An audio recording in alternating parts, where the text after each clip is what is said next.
तो हेलो दोस्तों, मैं हूं आपका दोस्त और होस्ट सुनील। और आप सुन रहे हैं सुनील हॉरर स्टोरी। कहानी को देखने से ज़्यादा सुनने में मज़ा आता है, तो अपने हेडफोन लगा लिए। आज की कहानी का नाम है जंगल की नौकरी। दोस्तों, कहानी शुरू करने से पहले मेरी आपसे एक ही विनती है कि चैनल को जरूर सब्सक्राइब कर लें, और अगर कहानी आपको अच्छी लगे तो लाइक कर देना। दोस्तों, कहानी को शुरू करते हैं। तो हेलो दोस्तों, मेरा नाम आर्यन है। मैं भारतीय नव विभाग में एक फोर्स ऑफिसर के रूप में कार्यकर्ता करता हूँ। ये नौकरी मुझे बहुत ही संघर्ष के बाद मिली। हमेशा ही मुझे जंगल और उसकी रहस्यमयी दुनिया मुझे आकर्षित करती थी। जब मेरा सरकारी नौकरी में चयन हुआ, मतलब मैं सेलेक्ट हुआ, तो लगा कि ये मेरी ज़िंदगी का सबसे अच्छा निर्णय था। पर मुझे नहीं पता था कि ये नौकरी सिर्फ कागज़ों पर ही अच्छी लगती है। हकीकत में तो एक भयानक और ख़तरनाक सफ़र बनने वाली थी। मुझे एक सुंदर से जंगल में तैनात किया गया था। उस जंगल के बारे में कई कहानियाँ प्रचलित थी। वहाँ के स्थानीय लोगों को मानना था कि ये जंगल श्रापित है। कहा जाता था कि वह जो भी जाता है वह कभी वापस नहीं आता। मैंने इसे मात्र अंधविश्वास समझा और अपना कार्यभार संभालने के लिए निकल पड़ा। लेकिन मेरे आने के कुछ ही दिनों में अजीब घटनाएं शुरू होने लगी। दोस्तों, मुझे पहली रात ही एहसास हो गया था कि ये जंगल आम जंगल नहीं है। रात को रहस्यमयी और अजीब सी आवाज़ें आती थी। मुझे ऐसा लगता था कि कोई मेरा नाम पुकार रहा है। कई बार तो मुझे ऐसा भी लगा कि मेरे पीछे कोई परछाई चल रही है। लेकिन जब मैं मुड़कर देखता तो वहाँ कोई नहीं होता था। ये सब सोचकर मैं खुद को समझाने की कोशिश करता कि ये सिर्फ मेरा एक भ्रम है। लेकिन कुछ ही रातों बाद एक रात कुछ ऐसा हुआ जिसने मेरी आत्मा को झंझोर दिया। मैं अपने सरकारी क्वार्टर में था, जो जंगल के बीचों बीच बना हुआ था। रात के तकरीबन 2 बजे, आई थिंक 2 ही बजे होंगे, तो दरवाजे के ज़ोर ज़ोर से अचानक दस्तक होने लगी। इतनी रात गए कौन आ सकता है?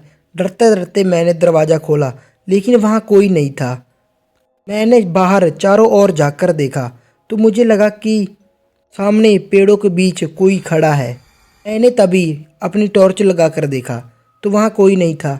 जैसे ही मैंने दरवाज़ा बंद किया, अचानक खिड़की के शीशे पर खून के धब्बे दिखे।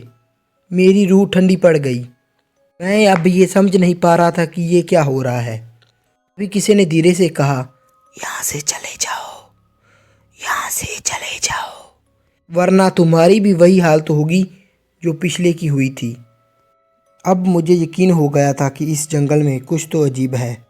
मैंने अपने सहकर्मियों से पूछा, लेकिन वह कुछ भी बताने के लिए बचते ही रहे हर बार। अभी एक बुजुर्ग गार्ड ने धीरे से बताया कि इस जंगल में कई साल पहले एक पूरा गांव बसा हुआ था, जो एक रात में ही अचानक गायब हो गया। लोगों का कहना था कि जंगल की आत्माएं उन्हें खा गई। मैंने उस बुजुर्ग आदमी की बात नहीं मानी।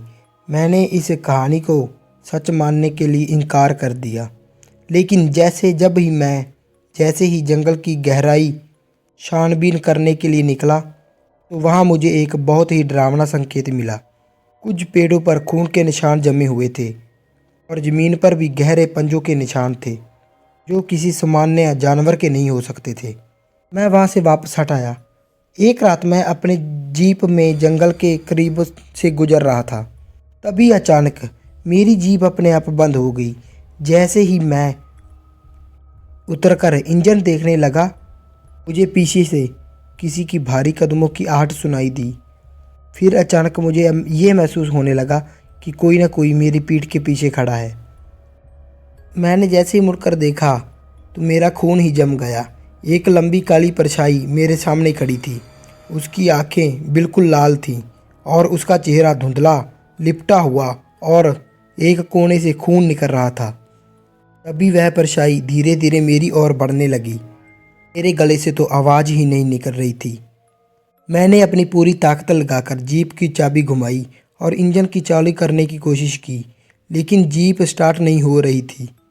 वो परछाई अब मेरे बहुत ही ज़्यादा करीब थी। तभी अचानक एक ज़ोरदार चीख गूंजी और सब कुछ अंधकार हो गया। कुछ टाइम बाद मैं वहाँ बेहोश पड़ा था, जब मेरी आंखें खुली तो मैं अपनी जीप में ही था, लेकिन जंगल से कुछ दूर एक पुराने मंदिर के पास। मेरी याददाश्त अभी धुंधली सी थी, लेकिन मुझे इतना याद था कि वह परछाई मेरे बहुत पास आ गई थी।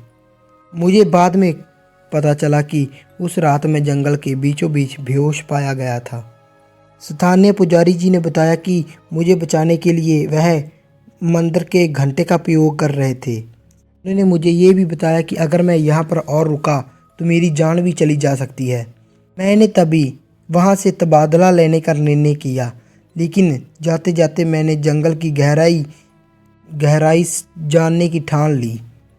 मैंने पूरे सरकारी नोटिस को खंगालना शुरू कर दिया। रिपोर्ट में दर्ज था कि इस जंगल में कुछ समय पहले एक रहस्यमय अनुष्ठान हुआ था। अनुष्ठान मतलब बहुत ही खतरनाक काम हुआ था, टोना टुकड़ा कह सकते हैं हम, जिसके बाद लोगों ने यहाँ भूतिया घटना अनुभव करनी शुरू कर दी। मैंने पुरानी गुफा के बारे में भी सुना था, जहाँ से कई लोग गायब हो चुके थे। मैंने तय किया कि इस गुफा की सच्चाई पता लगाएंगे।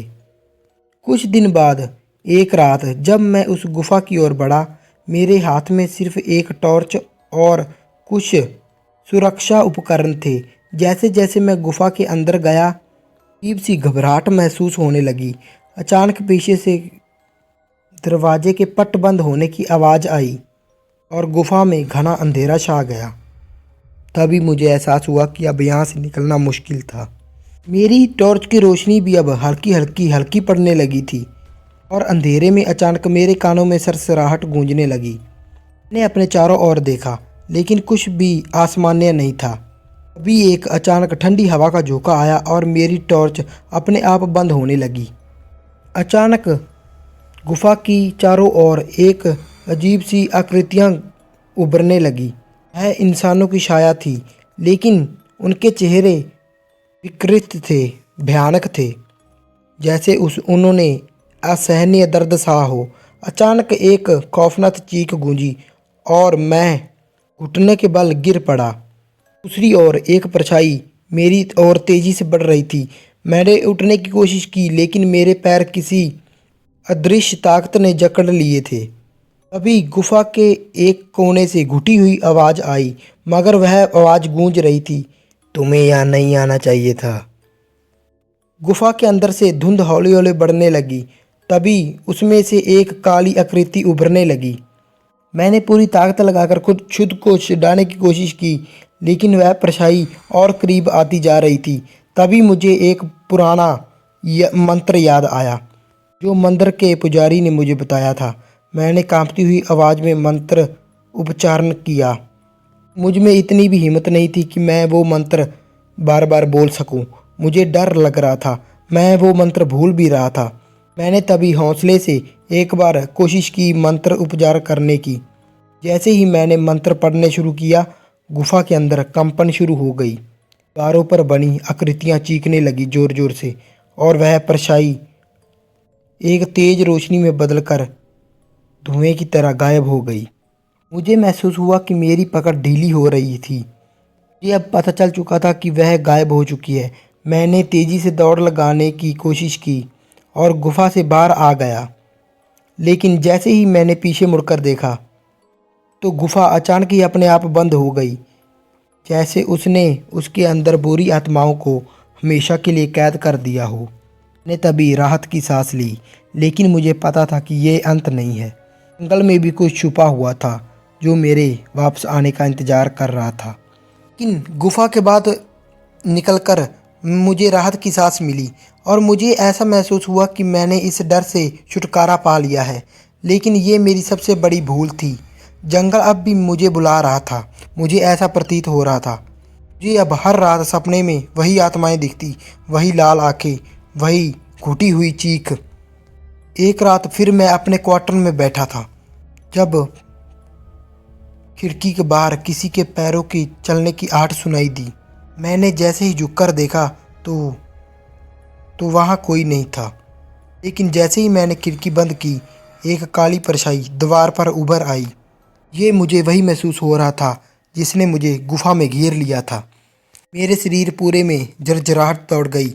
अचानक कमरे की लाइटें जलने बुझने लगी और दीवारों पर जोर जोर से खरोंचने के निशान आने लगे। तुम्हें बच के नहीं जा सकते यहाँ से, तुम्हें लौटना ही होगा। वह भयानक आवाज़ मेरे कानों में गूंजी। मैं घबरा गया और भगवान का नाम लेने लगा। मैं भागता भागता मंदिर पहुंचा। पुजारी ने मुझे देख लिया और कहा, तुम्हारा जंगल से रिश्ता अब बिल्कुल टूट नहीं सकता। माएँ तुम्हें वापस बुला रही हैं। अब मुझे ये प्रतीत होने लगा था कि मैंने जो गुफा खोली थी वह एक गुफा नहीं थी, वो आत्माओं का कैद खाना था और मैंने उसे मुक्त कर दिया था। अब मेरी ज़िंदगी सिर्फ एक इंतज़ार बन चुकी थी जंगल में लौटने का।